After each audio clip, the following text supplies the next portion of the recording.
Welcome back to Echo Ridge and another episode here in our Captain of Industry series. In our last episode, we got our iron mine established, as well as our lithium mine. Today, it looks like we're going to start into copper and start producing some rubber.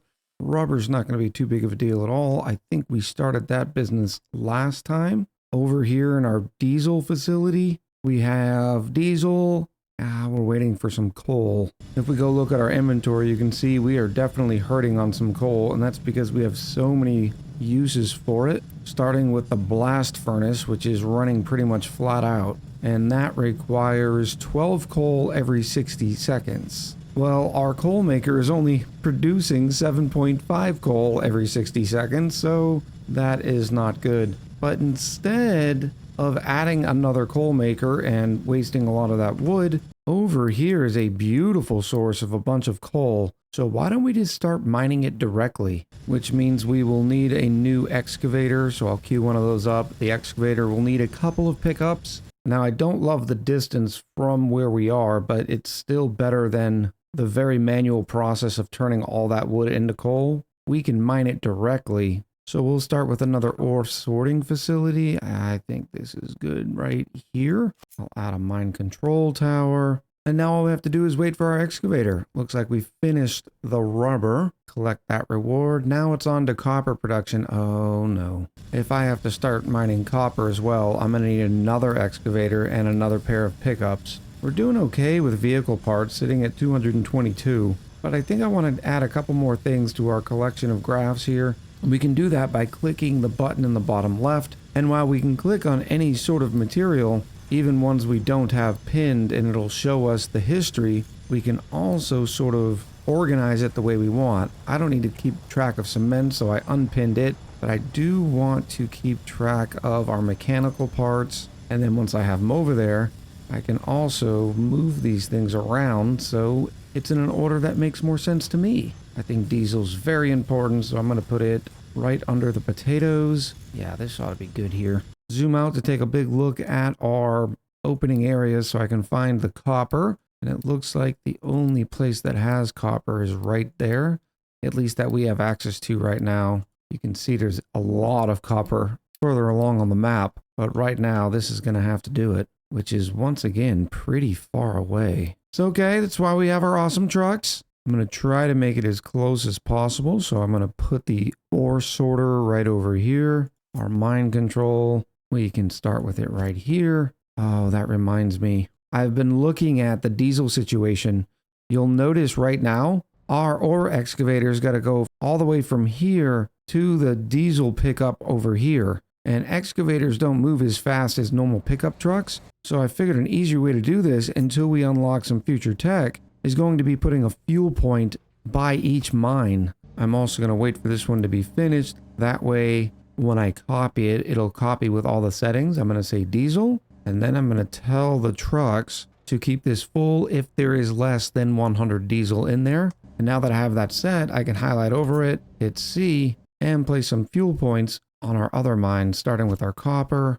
And then over here at our coal plant, this works out well right here. Speaking of coal, I think our excavator is probably done, so I can assign a excavator and a couple of pickups. And now it's time for our mining designation.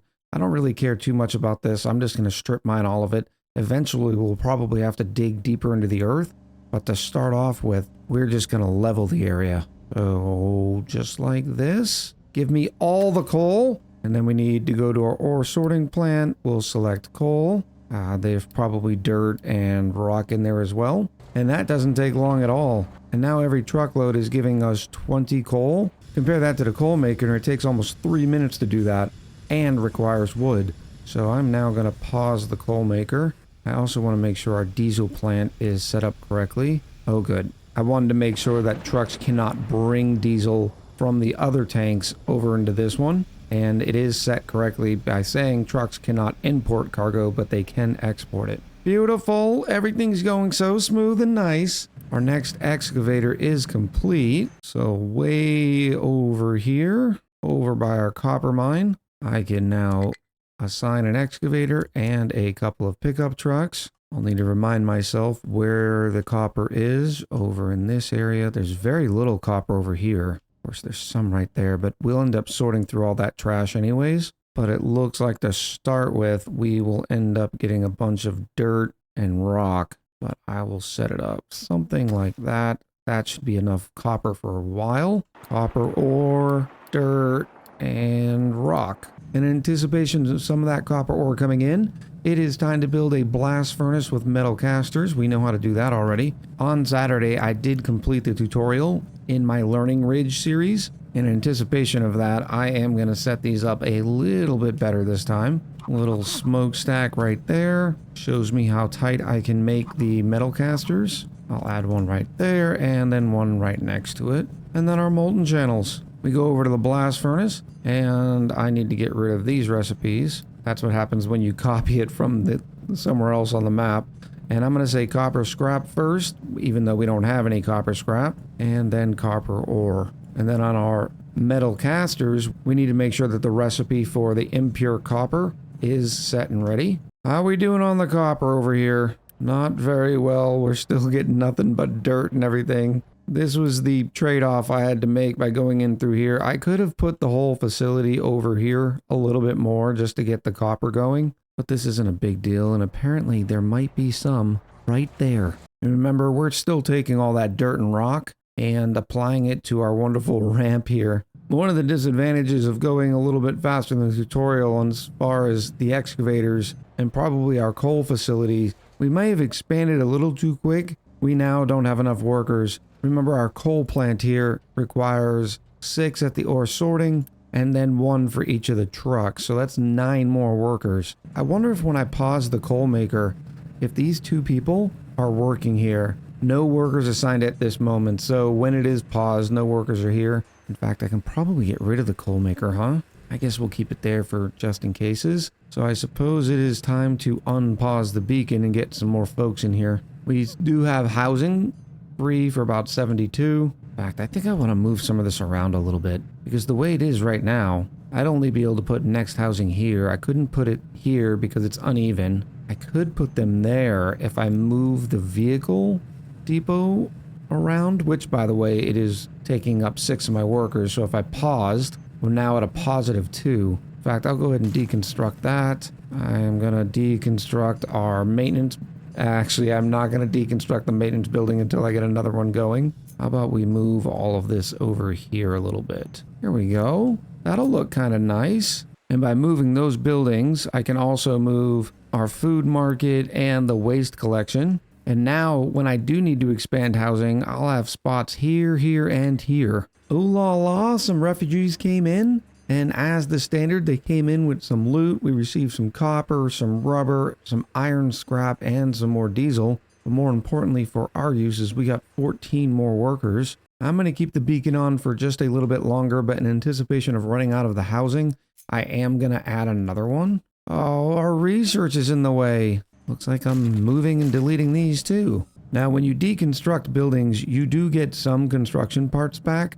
But as you can see, for instance, on the research lab, we will get 20 back. But a new research lab is going to require 30. So you don't necessarily want to keep moving things around too much. But every once in a while, it's not too big of a deal. Oh, our vehicles are extremely busy. I need more wonderful trucks, people. Let's add a quick 4 more pickups. And during that time when we were fluffing around, we did manage to get the copper ore we need. So now it's time to do the copper electrolysis. And the reason why we have to do that is because when we take the molten copper and cool it, it gives us impure copper. Well, no one wants impure copper. So back down here to smelting, there's the copper electrolysis requiring 6 water. And there's where the water goes. Also the copper lines. So maybe I'll do something right there. And then we'll put the rain harvesters. Oh, that's taking up a big, huge footprint. And I have trees in the way here. I should have paused this and not had them build it until I was finished designing the area.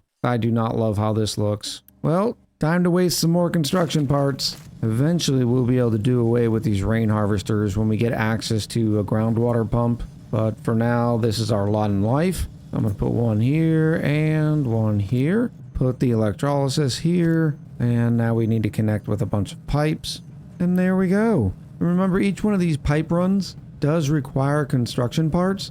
For instance, if I just grab a pipe right here, you can see it takes one construction part. Well, the further I go with it, you can see the more construction parts it takes. Hence the reason we are still manually dropping off all of our waste fluids to the liquid dump here. We got some more refugees. Welcome to the fun house. And our food stores are going down a little bit, and that's because we have more people, but the same amount of potatoes being stored, and that's because our food market can only hold so many potatoes. So I'm thinking we should probably add another food market. Granted, it takes more people, but we'll have a lot more potatoes in storage. And for those of you wondering, you won't always be stuck on potatoes. There are a lot of other crops that you will be able to start making. Like here's corn, here's wheat, some soybeans even, canola oil, there's some fruit. Yeah, we're still going. Oh, some sausage, some sugar cane. But if I click on the population overview by either clicking health or this menu up here,